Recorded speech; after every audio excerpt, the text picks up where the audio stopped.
Agora na Jovem Pan, Sociedade Digital. Com Carlos Aros e André Miceli. Sociedade Digital no ar, a ponte aérea mais tecnológica do rádio, da TV e da internet. Você está nos acompanhando pela rede Jovem Pan News de rádio, pelo canal Jovem Pan News na sua TV por assinatura, ou pelo Panflix, ou ainda no canal Jovem Pan News no YouTube. Na próxima meia hora vamos discutir o impacto da tecnologia no nosso cotidiano. E no programa de hoje a gente vai falar sobre inovação, à luz do papel das empresas nesse processo. Como cada uma delas fomenta ambientes inovadores e o que isso se materializa, e como isso se materializa nas nossas vidas. Que impacto tem a inovação fomentada dentro das organizações na nossa vida? Isso se converte em produto, em uma melhor qualidade de atendimento? O que acontece? E por que é importante avaliar tudo isso? Nesta semana, um estudo da MIT Technology Review monitorou algumas empresas e chegou à conclusão de que algumas delas merecem o selo de empresas inovadoras, são espaços inovadores. E é justamente sobre isso que a gente vai discutir no programa de hoje. Como sempre, comigo nesta ponte aérea, meu parceiro André Miceli. Tudo bem, meu velho? Tudo bem, meu amigo. Cada vez mais normais as nossas pontes aéreas locais. Eu falei comigo nessa ponte aérea, mas não é mais, né? Aqui é 2 passos de distância. É verdade. Esse prêmio que o MIT entregou aqui no Brasil é a primeira edição. É um marco, porque o Brasil merece ter este olhar e este cuidado, não é, para com as empresas e como cada uma delas está atuando para fomentar um ambiente, um ecossistema inovador. E a frequente confusão entre ser inovador e ser um criador de geringonças, né? E ser inovador e ser revolucionário, por isso, nas pequenas coisas. A inovação não necessariamente vai chegar na tua casa embalada numa caixa para você abrir e consumir o produto, né? Sem dúvida, existe uma confusão muito grande que o mercado faz entre inovação e invenção. Não necessariamente a gente precisa inventar alguma coisa para ser inovador. E o que o estudo fez foi olhar a capacidade das empresas brasileiras em inovarem em processos, produtos e serviços, marketing, vendas e gestão. Ter um ambiente inovador não significa inovar, mas não dá para inovar sem ter um ambiente inovador. E aí a gente convidou para essa conversa aqui o Rafael Coimbra, que é diretor do Tech Institute, para nos ajudar a compreender este processo. Primeiro, a gente tem as empresas, nós vamos falar aqui delas, as 20 empresas que aparecem mais bem ranqueadas aí dentro desse processo. Várias empresas foram analisadas, mas ficaram fora de uma nota de corte estabelecida pela Technology Review para aparecerem como espaços inovadores, como empresas inovadoras.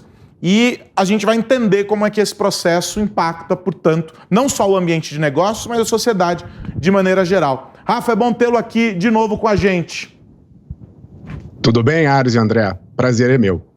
Bom, a gente vai passar aqui então, antes de começar a nossa conversa com o Rafa, a lista das empresas.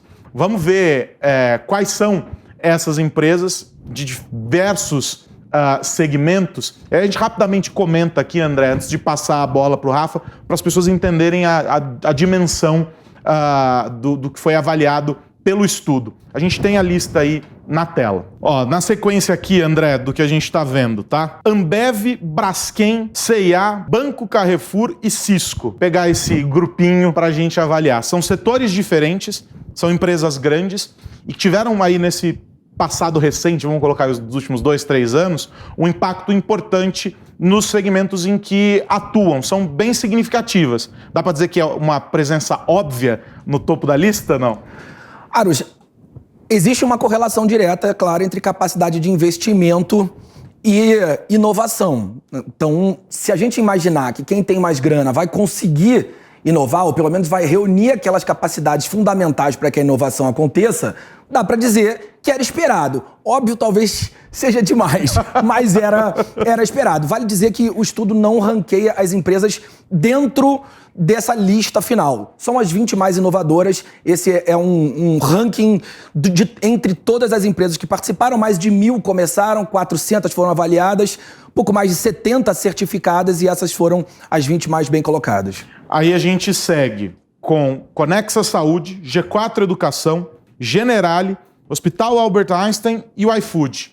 Também, de novo aqui, um leque amplo de setores, mas com uma presença de dois players da área da saúde. O Einstein, vale dizer, é um espaço absolutamente conhecido e reconhecido por criar este ambiente dentro de casa e agora certificado pelo prêmio, né? O Einstein tem feito um trabalho incrível na entrega da inovação com as escolas, tem passado a inovação para frente, tem pesquisado bastante e tem incubado muitas empresas. Isso, sem dúvida nenhuma, cria um relacionamento com o ecossistema que é fundamental para a inovação. Aliás, esse é um dos pontos que o estudo também avaliou, a capacidade das empresas se relacionarem e produzirem inovação aberta.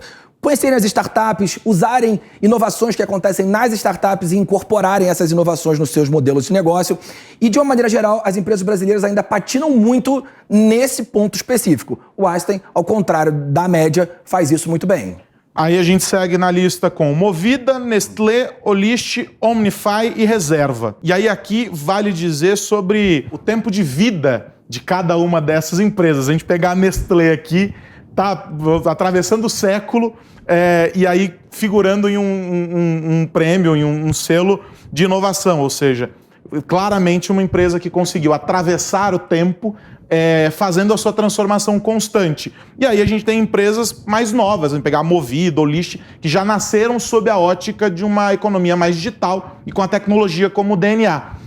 Ou seja, não é o tempo de existência da empresa que define a capacidade de inovação nesse caso. Não é, e talvez por isso que empresas como a Nestlé continuam vivas, porque foram capazes de se reinventar ao longo do tempo, capazes de se destruir e reconstruir.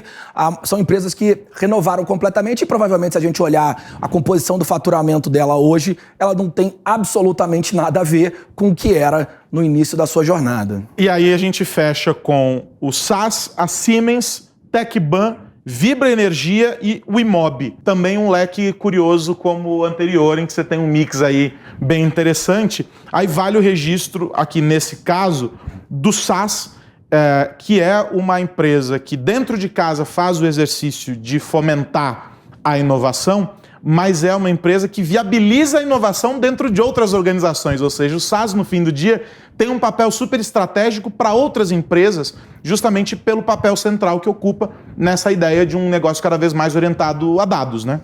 Que também foi um corte importante, uma área importante que o estudo avaliou, a capacidade dessas empresas tomarem decisões baseadas em dados. Todo o processo de análise descritiva e preditiva acaba sendo fundamental para que essas empresas tomem decisões que sejam consistentes e também que elas errem mais rapidamente. Esse é um ponto importante. Uma empresa inovadora é inevitavelmente uma empresa que lida com o erro. Então, para ser eficiente nesse sentido, precisa estar muito pautada nos dados para que essa jornada, quando não vai funcionar, seja a mais barata possível. Bom, daí a gente chega ao ponto de entender, nesse mix aqui de setores, de portes diferentes das empresas, a leitura possível desse ecossistema. É evidente que aqui a gente não tem a síntese pura e simples de todo o universo empresarial do Brasil. Mas ele está bem representado. Você tem desde o setor de seguros, passando por educação, você tem saúde, varejo, tem tudo aqui.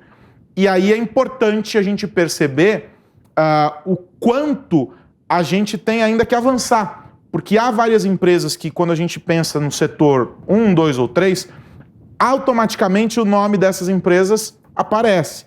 Mas a gente não as encontra aqui. E daí eu quero chamar o Rafael Coimbra para essa conversa, para entender isso.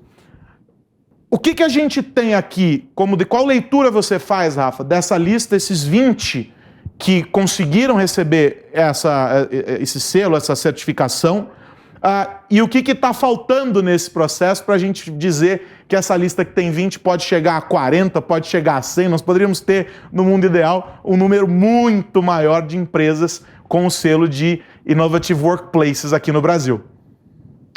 Aras, o que a gente observa de uma maneira geral são empresas ambidestras. O que são essas empresas?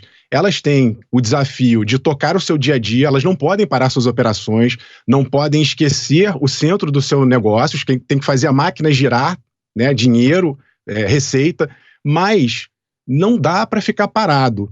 O mundo está extremamente dinâmico e você tem que estar o tempo inteiro se preparando para a próxima onda. Então é como se tivesse que ter 2 olhares, o do dia a dia e um pouquinho à frente do futuro já num planejamento. Algumas empresas, essas de grande porte, elas obviamente conseguem designar recursos e um time, às vezes específico, só para cuidar da inovação. Outras empresas não têm, estão ali sufocadas, um pouco com a corda no pescoço, e aí vale esse registro da inovação aberta, Aros, porque é comum achar que a solução vai vir de dentro. Não necessariamente. Se você é uma empresa, às vezes até de pequeno e médio porte, e não tem condições de bancar essa estrutura de inovação, dá um pulo nos hubs de inovação, se conecte com outras empresas, com outras startups. Tem muita gente nova, com estrutura extremamente rápida, ágil, como o André estava falando, com um custo absurdamente menor e com fome de crescimento. Essa conexão e esse olhar de fora, ele muitas vezes vai trazer um resultado mais rápido e mais acelerado no sentido financeiro também, porque são pessoas que estão ali disponíveis com boas ideias. Eu acho que a inovação aberta é uma chave pouco explorada, mas que tem tudo para dar certo aqui no Brasil. Essa ideia da colaboração, né, André, ela teve muito presente nas falas de alguns dos representantes das empresas que foram lá receber o prêmio, dizendo o quanto esse exercício ele é longo, ou seja, é uma caminhada enorme. É assustador, talvez, para algumas empresas perceber que elas precisam abaixar a guarda e receber alguém que potencialmente é visto como um concorrente para poder trabalhar junto e desenvolver projetos em colaboração. Mas eles dizem que esse papel, justamente o que o Rafa diz, de estar aberto, buscar essa colaboração, é central nesse processo de criar um ambiente inovador. Apesar de sabermos isso, e apesar disso estar claro, e aqui o Innovative Workplaces mostra isso, ainda é um processo muito complexo para algumas empresas, esse de baixar a guarda para poder colaborar, né? É um processo muito complexo porque tem um elemento nessa questão toda, nessa roda da inovação, que é justamente a capacidade de inovar nos próprios processos. A ideia de enxergar um pedaço do mercado como um elo dessa corrente, de inovação, faz com que essa prospecção a que o Rafa estava se referindo, que ela se torne ainda mais importante, estratégica. E como as empresas ainda não têm a cultura de buscar esse tipo de solução fora de casa, ela precisa quebrar diversos paradigmas. O paradigma da própria gestão, as questões que estão associadas a essa falsa percepção de segurança que você está se referindo e o próprio processo da empresa. A empresa precisa conseguir acessar o mercado e integrar as soluções, os sistemas desse mercado ao seu próprio legado. Ô Rafa, um exemplo talvez que a gente pode trazer aqui para que as pessoas consigam perceber essa ideia de colaboração e como ela gera frutos para quem está lá, o consumidor, no fim do dia, talvez seja o setor financeiro, né? É uma cadeia que é composta por muitos elementos, ou seja, você tem várias empresas, você tem várias etapas nesse processo para que o sistema funcione. Ao mesmo tempo, ele exige um nível de segurança, de transparência entre as partes, e há uma regulação tão forte sobre ele que faz com que a confiança seja a premissa básica para essa relação, porque você está transacionando ali muitos dados, valores sobretudo, e equacionando não só a economia não é a economia da casa de uma pessoa, é o sistema financeiro global. E é potencialmente o setor que acaba puxando de alguma forma essa ideia de inovação e de reconhecido como altamente tecnológico. O consumidor percebe isso lá na ponta. Outros setores têm dificuldade para fazer isso, como o setor financeiro fez e faz, né? É verdade, Aros. O setor financeiro ele é extremamente dinâmico e, recentemente, essas fintechs, essas novas empresas de tecnologia, elas adquiriram uma característica que foi um pouco antecipar o que aconteceu na pandemia com os bancos tradicionais. Então, elas reduziram fortemente os espaços físicos, começaram a trabalhar 100% no ambiente digital. Isso trouxe um dinamismo maior, uma redução de custos. O consumidor percebeu essa agilidade e começou a querer usar mais esses serviços de fintechs. Só que os grandes bancos entenderam também esse movimento e começaram a se inspirar, digamos assim, nas ideias das fintechs. Mas é interessante também analisar, olhando um pouco para frente, Aros, como não é garantia. A gente está o tempo inteiro aqui, olha, quem está na frente agora são as fintechs. Mas daqui a pouco isso pode acabar. Por quê? Porque muito do que foi construído em termos de inovação por esse setor começa não só a ser copiado por outros, como também integrado por setores que não necessariamente são do ramo financeiro. Então você tem empresas de diversos segmentos que não necessariamente são financeiros, mas que começam a, vamos dizer assim, plugar, acoplar camadas de pagamentos e transferências em seus sistemas. Então é como se o sistema financeiro ele deixasse de ser um grande setor daqui a pouco e ele fosse pulverizado por outros segmentos. Então é importante que quem esteja nesse segmento também já pense no próximo passo, na próxima inovação para não ficar para trás e não acabar sendo apenas uma função dentro de uma outra empresa. Tem um elemento importante que acho que a gente pode explorar nessa questão da inovação, que é a inovação que gera lucro melhorando a própria operação. O Rafa e o Aros trouxeram exemplos de como a empresa gera valor para o cliente com novos modelos de negócio, novas propostas e novas ofertas. Mas se a gente olhar para dentro de casa, a automação dos processos, uma inovação nesse sentido, sem dúvida nenhuma, acaba se revertendo em lucro, em mais margem. E aí eu quero perguntar para o Rafa como ele tem visto isso. Rafa, como as empresas brasileiras estão se comportando no que diz respeito a ganho de eficiência operacional, a inovação nos seus processos internos? André, tem uma disparidade. A gente vê que essas empresas que foram escolhidas as mais inovadoras, elas realmente colocam no processo inteiro da empresa, por exemplo, metodologias ágeis ou automatizaram uma grande parte desses processos para ganhar economia, como você falou. E isso é importante, porque a gente sempre, geralmente, pensa inovação como algo radical. Vou criar o super produto disruptivo do mercado. E se você tem uma empresa, sobretudo uma grande, e você às vezes consegue economizar 1% de energia, ou você consegue fazer o processo ficar 10% mais rápido, isso, num ambiente extremamente competitivo, é muito importante. Então, esse tipo de inovação de ganho de pequeníssima escala, multiplicado por vários pontos da empresa, é extremamente interessante e é preciso olhar para dentro. Mas, reforço, André, é importante que essa gestão, esses processos, essa cultura empresarial, ela pode até, muitas vezes, nascer num departamento de inovação da empresa ou da alta cúpula de gestão da empresa, mas é importante que todo mundo horizontalmente participe, né? Reme no barco da mesma maneira, todo mundo esteja na mesma página, olhando para o mesmo objetivo, e essas metodologias ágeis, esses processos mais eficientes, eles permeiem a empresa como um todo. Não dá para ficar num bloco exclusivo, achando que aquele bloco da empresa é que vai fazer um milagre.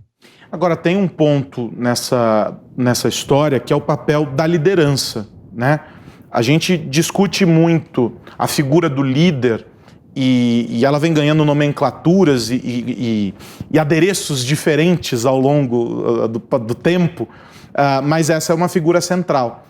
Quando a gente fala sobre a transformação digital, no mais básico do básico da ideia, né, do conceito, a gente diz que é algo que começa de cima para baixo e que a gente começa a implementar isso e incutir essa ideia a partir das lideranças que vão abraçando a causa e vão mobilizando as equipes.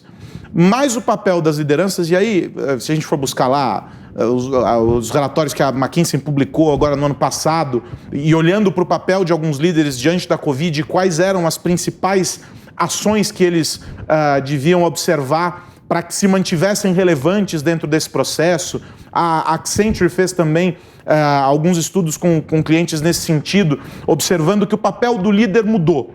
Então, ok, vamos assumir que o papel do líder mudou. A gente precisa entender quem é esse líder. E aí a minha pergunta para você é, Rafa, se esse papel mudou e a gente está dizendo que é também um processo que começa a partir da mobilização das lideranças, dentro de um ambiente que se pretende inovador, quem é esse líder e qual o papel dessa liderança, entendendo que não é uma liderança só, são várias as lideranças, para fazer com que esse movimento ele seja perene e efetivo, né? A inovação, eu costumo brincar, ela não pode estar restrita a uma parede muito colorida, uma mesa de pebolim e puffs espalhados em uma sala lá na empresa. Algumas pessoas dizem que empresas modernas e inovadoras têm isso. Eu acho que são aquelas que não sabem muito bem o que estão fazendo. Mas, de todo modo, qual é o papel dessas lideranças, Rafa? Ouvir primeiro, falar depois. E vou ousar aqui e provocar, dizer, Aros, que o líder hoje é o consumidor. Né? Essa antiga gestão de dentro para fora, em que a empresa achava o que era importante para se vender e empurrava isso goela abaixo do consumidor, isso acabou, isso ficou no passado. Hoje, quem manda é o consumidor. Então, o novo líder, ele tem que estar o tempo inteiro antenado nas tendências, no que está acontecendo lá fora e, por meio da análise de dados, com várias ferramentas hoje disponíveis, perceber o que o consumidor está achando sobre a sua empresa.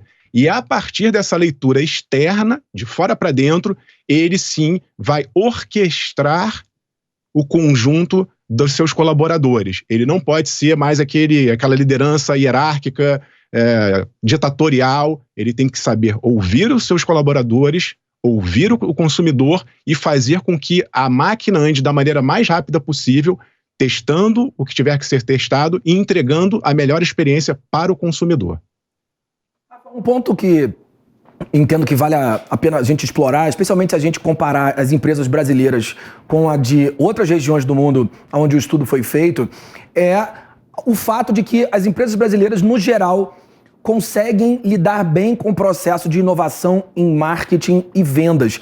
A gente se comunica de uma maneira melhor do que a média mundial com o público. O que não significa dizer que a gente está ouvindo, significa dizer que a gente está usando instrumentos inovadores para que esse processo aconteça. Softwares que vão dar suporte ao departamento comercial em iniciativas business to business, ou software de social listening que ajudam as empresas a entender o que está acontecendo nas redes sociais e, a partir desses insights, desenvolver novos produtos, seguindo a linha do que você falou, empresas que estão preocupadas, de fato, não em enfiar a goela abaixo dos seus consumidores as suas soluções, mas usar os insights que obtém através dessa escuta para criar produtos mais eficientes.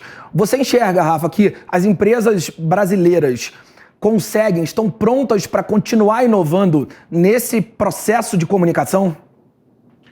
A maioria sim, né, André? Nós, por outras pesquisas que complementam essa da MIT Technology Review, mostram que os brasileiros são muito propensos ao digital, seja consumo de redes sociais, seja agora com o novo movimento de compras online, e isso tudo gera informação passível de ser capturada e usada com inteligência pelas empresas. Então eu vejo que vai continuar sim esse movimento cada vez mais e com novos atores. Volta e meia surgem novas redes sociais, a gente está tendo dinâmicas acontecendo o tempo inteiro, teremos também mudanças do ponto de vista regulatório, não só na Europa quanto nos Estados Unidos. Há hoje uma pressão muito grande sobre as grandes empresas de tecnologia em relação à coleta de dados, o tipo de coleta de dados são feitas por essas empresas, e essa dinâmica, tanto do ponto de vista de regulação quanto do ponto de vista de comportamento do consumidor, isso também precisa ser o tempo inteiro avaliado. Então, ok, acho que a gente está realmente nesse quesito aí melhor do que nos outros, né, dos pilares de inovação, mas não dá para parar, é mais um segmento que a gente tem que estar o tempo inteiro olhando para frente.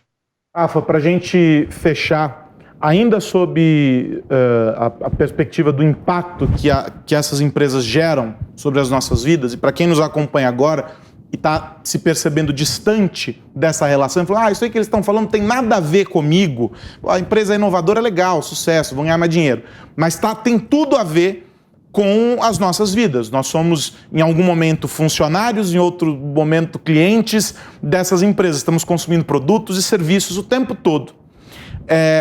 Que importância tem para a sociedade. Então vamos olhar da porta para fora da organização.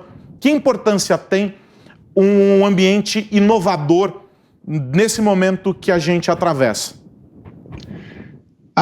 No fim das contas, são essas grandes empresas que moldam o mundo, moldam nossos comportamentos. Claro, dentro do possível eles fazem esse movimento de fora para dentro, como eu estava falando, mas quando eles materializam essas vontades, esses desejos dos consumidores, são essas empresas que dizem para onde a gente vai, como a gente vai. Então é importante que a gente olhe também para essas empresas inovadoras, que a gente acompanhe esses movimentos e que nós, consumidores aqui de fora, que a gente cobre dessas empresas uma inovação do bem, digamos assim, uma inovação que realmente faça sentido para a gente, que, por exemplo, para dar um contexto agora, esteja pautado no ESG, né, na governança, na responsabilidade social e ambiental. A gente quer que a empresa inove, mas não inove de qualquer maneira, não é o lucro a qualquer preço. Nós queremos inovação com sustentabilidade. Eu acho que é o recado do consumidor agora para as empresas.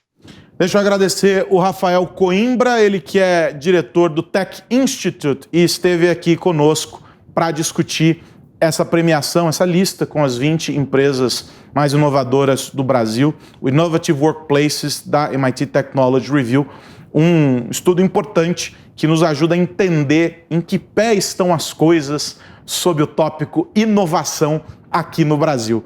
Rafa, até a próxima, meu amigo. Um abração. Tchau, um abraço, Aros e André. André Miceli, semana que vem tem mais, com inovação ou sem inovação, não importa, estamos aqui discutindo a tecnologia no Sociedade Digital. É isso, como a tecnologia impacta nossa vida, nossos mercados, nesses múltiplos formatos, como você falou, ora somos funcionários, ora clientes, mas sempre impactados por todo esse processo de inovação. Um abraço para você, meu amigo, e para todo mundo que nos ouve ver. É isso, Sociedade Digital fica por aqui. Você pode conferir este programa e os anteriores acessando o Panflix. A gente já discutiu inovação, a gente já falou sobre essa ideia de ecossistemas sustentáveis, sobre o impacto de tudo isso. Todos os programas estão disponíveis na íntegra lá no Panflix. É só baixar o aplicativo, se não quiser baixar o aplicativo, se cadastrar lá pelo site do Panflix e acessar todo este conteúdo. Na semana que vem a gente volta discutindo muito mais esta nossa sociedade digital. Um grande abraço e tchau, tchau. Realização Jovem Pan News.